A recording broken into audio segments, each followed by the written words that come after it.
What up, YouTube? It's Tone, checking in from Sao Paulo, Brazil, with a quick observation about language learning.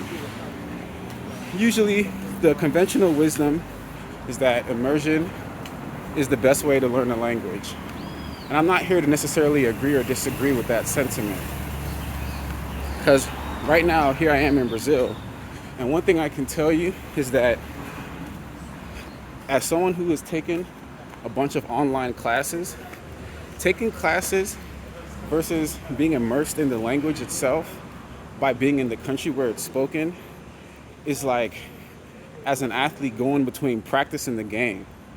Because when you're taking a class, you're taking a class with a teacher who is going to speak a lot more slowly to you, doesn't mind repeating themselves, is going to correct all your grammar mistakes and give you feedback. But in the real world, it's not like that, bro. Like when you're walking down the street, let's say if you're in New York City, you're walking down the street, bro, you're not thinking, oh, does this stranger I'm about to try to talk to speak English? You're not going to walk up to somebody and be like, hey, do you speak English? Before you start talking, you just start speaking English because, nigga, that's the language of the land. So in that sense, there are some things that you will only get from being immersed in the language. Me being here, my Portuguese is relatively advanced, but even with that said, there's a lot of things people say that I don't completely pick up on, and I just have to use what I do understand with the context. So I definitely think as a language learner, you should include both in your studies. Bom dia.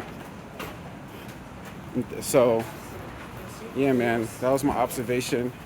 I think both are necessary for a complete language learning experience. So whatever language you're learning, once you get to a certain level, I definitely recommend you traveling and immersing yourself, because the colloquialisms, slangs, the way people actually talk, those are things that you'll best learn by immersing yourself. But obviously, taking the language classes are a good practice too, because that's what kind of gets you comfortable and builds your confidence. So yeah, guys, keep studying, stay motivated. Out.